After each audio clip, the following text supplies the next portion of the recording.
Allô? Allô? Hmm. En, en décidant de travailler ensemble, une des choses qu'on s'est dites, c'est que, tu sais, Canu a des outils pour aider les êtres humains à prendre soin de leurs relations, à mieux se connaître. Puis tu sais, on se disait aussi, ben, déjà, on profite des outils, mais si on travaille ensemble, il y a comme un appel à être cohérent puis à appliquer encore plus les outils dans notre relation à nous deux. Oui. Puis, il est arrivé quelque chose dans les dernières semaines et je suis fier de nous. Tu sais, on a bien appliqué les outils en lien avec la communication non violente. Puis, puis là, on vous laisse faire une clip. Là, puis peut-être que c'est utile aussi de dire euh, le, dans nos mandats, on dit on a une vie. Hein, on se pratique à la maison, on se pratique à la job, on se pratique finalement dans toutes les sphères de notre vie à mieux se connaître, à faire en sorte que les communications soient au service des relations, à s'apaiser, à prendre soin de nous autres. Fait que j'avais envie aussi là, d'ajouter ça. Qu'est-ce qui nous est arrivé? Ben, c'était pour nos vacances. On avait planifié un beau voyage, vraiment excitant. Puis on se la jouait quand même. On s'en allait à Paris. Donc, on avait annoncé à tous nos clients, on n'était pas disponible cette semaine-là, on serait à Paris. Puis on avait très hâte d'aller voir ton amie Jackie là-bas. Fait que c'était un voyage, c'est ça, un voyage vraiment vacances, mais excitant pour nous deux. Puis là, on partait pour l'aéroport là, le mardi soir pour aller prendre notre vol, tout fringant, encore une fois, dans le Uber en se rendant, en disant oui, ce soir, nous allons à Paris. Puis c'était vraiment le fun, tu sais, on était super joyeux. Puis en arrivant à l'aéroport, ben, c'est le moment de l'enregistrement, le classique, là, avec le petit kiosque informatique. Puis on scanne nos passeports. Puis on dit c'est notre premier voyage ensemble en plus, là, le premier voyage où on prend l'avion.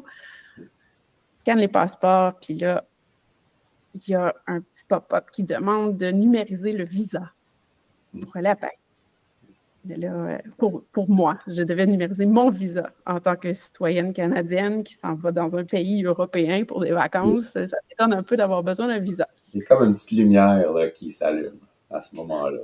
Ouais, déjà, la vibe a commencé à changer. Hein? On était un petit peu nerveux. On se pointe pour l'assistance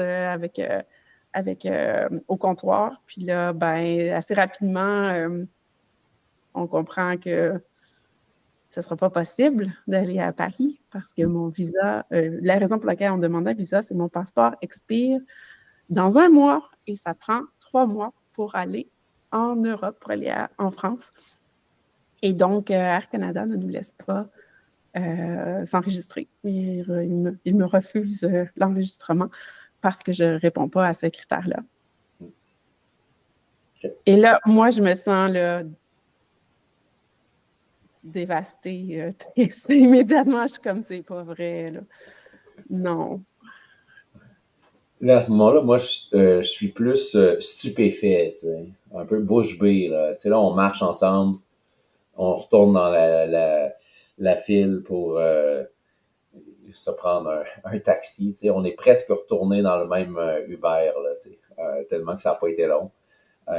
Puis là, tu sais, je suis en train de me dire, OK, mais vraiment, c'est ça qui est en train d'arriver.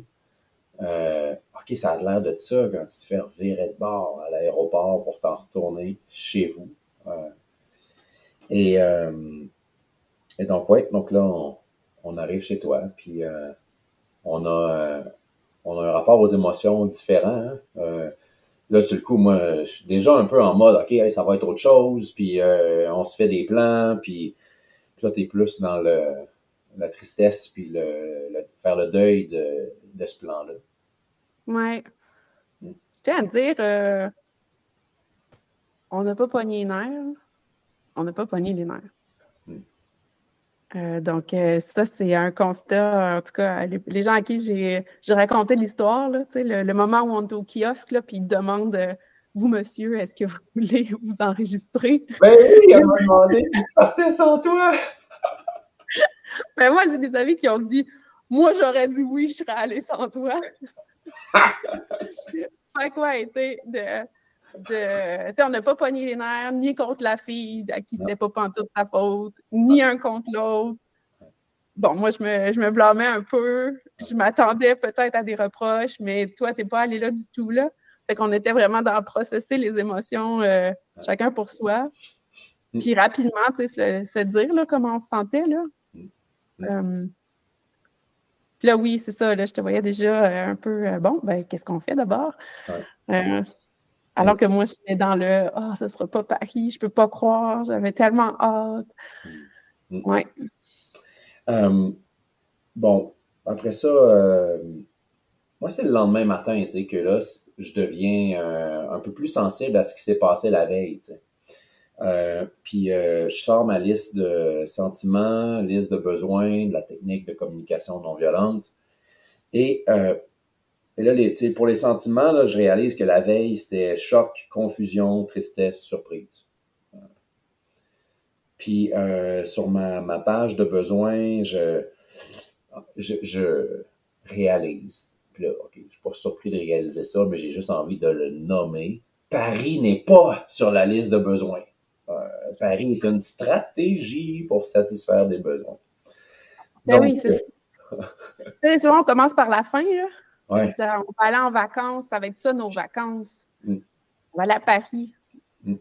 Mais c'est ça, Paris, c'est la stratégie, là. Qu'est-ce qu'on voulait faire à la base, là? C'était quoi le besoin qu'on avait à combler? Là, j'ai mon journal ici. Fait que moi, j'avais repos, tendresse, plaisir, sagesse, lâcher prise, vitalité, mouvement. C'était ça les besoins que je voulais combler pour lesquels Paris était la stratégie. Fait qu'assez rapidement, là, j'étais en mode, tu sais, toi, c'est quoi tes besoins, puis c'est quoi la stratégie qu'on pourrait mettre de l'avant ensemble là, pour passer à l'action puis satisfaire nos besoins. Ben oui. Ben c'est ça, c'était beaucoup des besoins relationnels, de connexion, de passer du temps ensemble, de profiter, tu sais, il y avait comme d'accéder le mouvement, la lumière, tu sais, passer vraiment du temps de qualité ensemble, là, puis effectivement, là, visiter le Louvre n'était pas sur une liste de besoins, là. Donc, tu sais, il y a eu de quoi, là, qui s'est passé de se dire, ben oui, tu sais, clairement, on n'a pas besoin de prendre l'avion puis d'aller loin pour vivre ça puis pour répondre à ces besoins-là. Puis là, on a pivoté vers autre chose. Il y avait quand même quelque chose là aussi de spécial de se dire, bon, là, on a tous ces jours-là devant nous où on devait être non rejoignable à l'extérieur du pays. Puis là, ben, on est ici, mais on peut les utiliser pour faire autre chose. Puis, je pense qu'on a bien protégé le temps qu'on avait ensemble pour justement prioriser ce temps-là ensemble. Puis, tu sais, pour moi, au final, tu sais, la randonnée en Estrie, les 2 nuits dans le Vieux-Montréal, aller voir un film que j'avais envie de voir depuis un bon bout de temps, aller voir un spectacle, tu sais, c'était vraiment des belles vacances. Oui. Ben c'est ça. Ça ressemblait beaucoup à ce qu'on aurait fait à Paris. On l'a fait ici, puis je pense qu'à la fin de ces journées-là, on avait comblé nos besoins. Là, on avait été ressourcés, on avait vécu ce qu'on souhaitait. Ça nous a donné l'occasion, en fait, on l'avait pas nécessairement fait avant pour dire on s'en va à Paris. Puis là, ça nous a permis de prendre un pas de recul pour se dire, mais attends un peu, là, qu'est-ce qu'on voulait vivre, là? Qu'est-ce qu'on voulait combler avec ces vacances-là? Puis on a été un petit peu plus tactique pour s'assurer d'y répondre. Puis peut-être être moins déçu, en tout cas pour ma part, moins déçu de manquer l'opportunité du voyage. On a fait un appel WhatsApp avec Jackie, fait que tu as pu connaître mon ami. Le stress du décalage horaire puis de la grosse journée du mardi de la semaine d'après, finalement, ben non, il n'y avait pas de Bon, c'est sûr que plein de monde m'ont posé la question, là, vous avez perdu combien d'argent là-dedans? Et Hum. ma réponse a été la suivante. Nous avons investi 1 800 $ dans une formation de communication non violente. Ben, il faut le voir un petit peu. C'est un, tu sais, les fameux sunk costs, là. Ben oui. Il était dépensé cet argent-là, puis là, tu sais, de dire, bon, ben, il est dépensé. Maintenant, Maintenant, qu'est-ce qu'on... rentabilisons cet investissement. Ouais. Tout à fait, tout à fait. As-tu quelque chose à ajouter en guise de conclusion?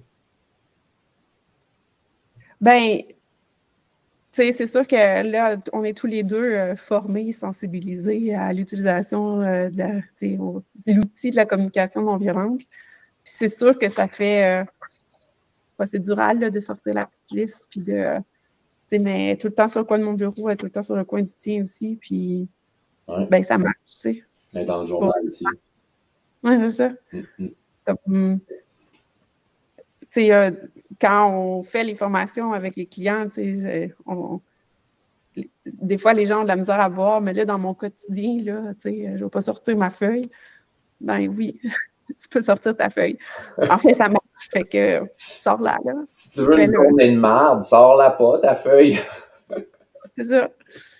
Oui, tu peux la faire pour toi, tu peux la faire avec l'autre personne, mais il y a vraiment de la valeur à le faire. Là. Puis là, c'est ça. On a pris la feuille, on l'a regardée, on s'est dit qu'est-ce qu'on veut, puis de quoi on a besoin, puis on est parti avec ça, puis ça a fait en sorte qu'on a passé des belles journées. Ouais. Merci. Merci.